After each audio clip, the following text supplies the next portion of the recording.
G'day viewers, it's the end of another week, and once more, I'm spoiled for stories to choose from to prove to you that the world's totally fucked up right here on Totally Fucked Up Friday. I'm going to start with a quick visit to China and a landmark which sounds cool in all sorts of ways, but I won't be going anywhere near. When I say landmark, I mean man-made. It's now the world's longest sea bridge. It's like 42 kilometres, which is 26 miles. Amazing bit of engineering, assuming it doesn't fall down. Now, I'm not saying there's any problems with Chinese manufacturing. It's not like there's been any problems with stuff like, I don't know, toothpaste or baby food or kids' toys or apartment buildings that fall over. Okay, there have been lethal problems with all those things, but just because the manufacturing of those things has been so slipshod that it threatened the lives of people, I don't see why you should be worried about this massive bridge.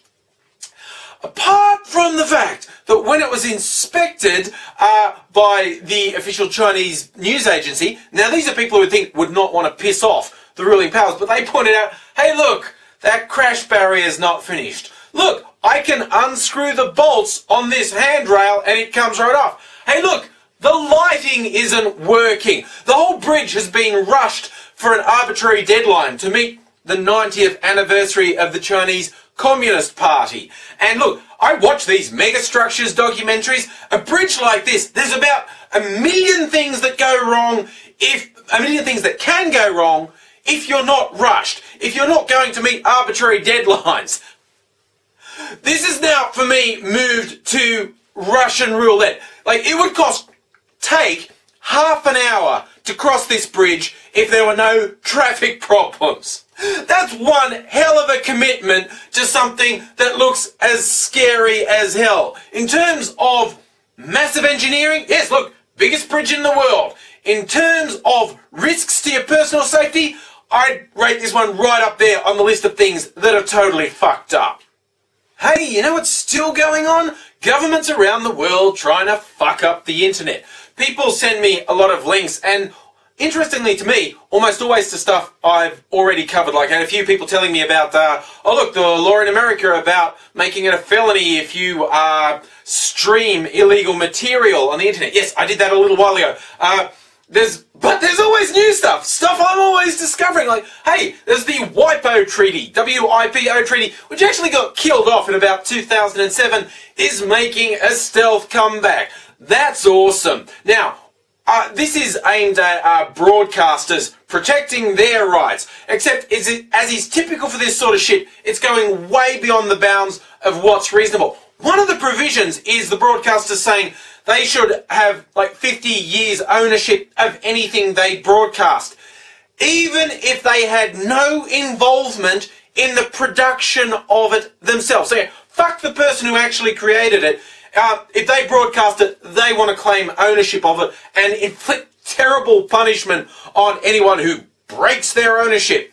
Now, in case, people are saying, oh no, but they're not going to, hurt little people. It's to protect their own interest. They're already abusing these powers. I mean, there are people on YouTube who've had their accounts shit-canned because they read a bit of video they got from TV. What was the video? It was their own YouTube video that was used on a TV show. In one instance, the levels of irony were just amazing. It was on a Viacom-owned channel. Now, Viacom hates YouTube, suing YouTube for $1 billion. But Viacom-owned TV channels still use YouTube videos as free entertainment. And this, one person I know this happened to is Mr. Pregnant.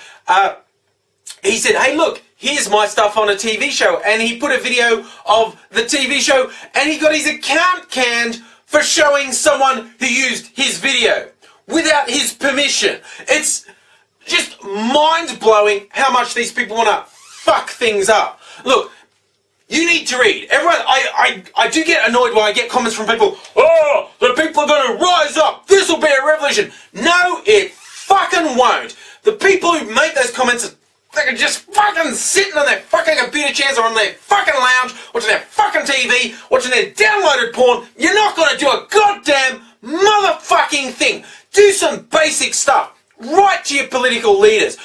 support lobby groups like the EFF, and in Australia it's the EFA, and there are equivalents all around the world. Don't write angry fucking comments on YouTube videos. It's fucking pointless. And look, you want to start? Read. I'm going to have a bunch of links down here to both good news and bad, but on a bunch of things that are happening around the world. Italy wanting to introduce a law that says they get to block websites on the assertion of copyright infringement. Hey, guess what? The Obama administration backs them on that. Big fucking surprise. You also have Fox News in the US teaming up with the Republican Party to spread absolute lies about net neutrality. And they go on about why it's bad. They go, oh, it's government control. What net neutrality is actually saying to companies, you can't fuck people over. You've got to treat all internet access equally. And this has been going on for a while now, but it's picking up steam again. Fox and the Republicans ganging up to deliberately spread things they know are lies on the topic. And hey, if you really want to see what theft from artists is, there's a fascinating story about a Spanish agency that is in charge of collecting copyright fees in that country. The people at the top of that are all being arrested and or investigated for stealing. I think it's over €1 million. Stuff, money that was meant to go to artists, they've been stealing. You see? That's copyright abuse. That's stealing from artists. You know, kids sharing the stuff on the internet, not stealing from artists. Fucking companies like this literally stealing money? Yes, that's stealing money, and that's totally fucked up. Now, I think this is my first mention of the upcoming US presidential elections and how hilarious the Republican contenders for their nomination are. And the most hilarious will almost certainly always be Michele Bachmann.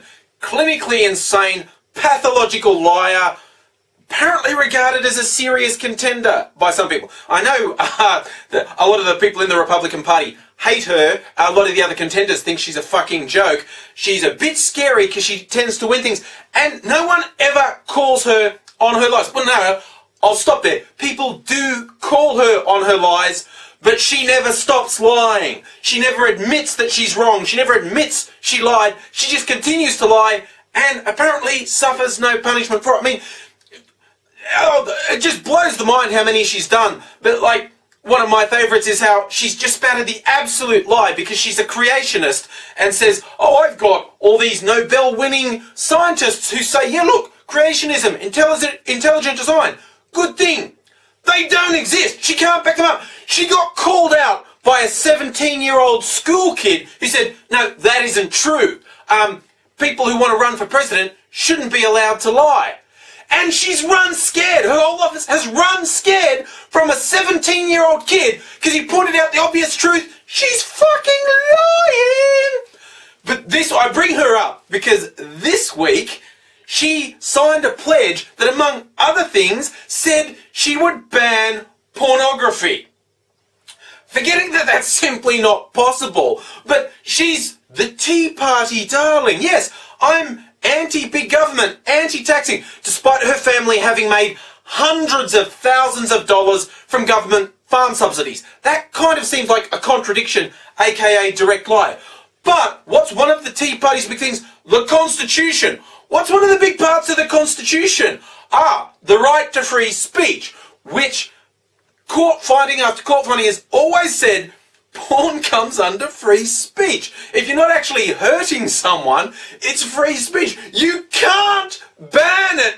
It just won't work. But to actually be sitting there going, I'm for the Tea Party, I'm for the Constitution, fuck free speech, it just blows my mind, and she's going to keep getting away with it, and I'm going to keep losing my mind over it, but it will make for some fun videos over the next year or so. And let's round out with the latest story about how nature's trying to kill us all. Yes, look, the evidence is overwhelming, people. Look, no, what is it this week, you say? Is it another earthquake? Tsunami? Is it jellyfish again? Snakes? Spiders? Sharks with freaking laser beams? No, it's plants. It's fucking plants. It's like that really bad M. Night Shyamalan film. I know that doesn't narrow it down to say a bad M. Night Shyamalan ding-dong film, but the one, The Happening, where the plants sent out spores to kill people. And it was, even compared to his other films, really fucking stupid and really fucking boring. Well, these plants are a little bit more direct. The plant is called hogweed, and I saw this headline saying, "Warning, this is what will happen to you if you touch this plant that's invading New York." And it looks like, oh my god! Oh, that's so horrible. And you think, wow, does it do that? Like, is it like a stinging nettle that it instantly causes blisters? No, you know, I could almost come at that if, as soon as you brushed up against this plant, you broke out in a rash that came up in blisters and welts. That's not what this plant does, right? The woman that photo's taken of, when she was pulling these weeds up, she didn't think anything of it. It didn't hurt, right? But what this plant does is suck all the UV protection out of your skin, leaving you prone to really severe burns from the sun. Makes you, like, also much more likely to get cancer, of course. You see, this is not a defense mechanism from a plant. This is being fucking mean. See, a stinging nettle, that's a defense mechanism. You don't touch it. But this thing, you pull it up, you throw it in the compost, you burn it, whatever, it doesn't stop you, but it fucking gives you third-degree burns and cancer. Fucking plants that are going, oh, pull me up, will you? I will give you cancer.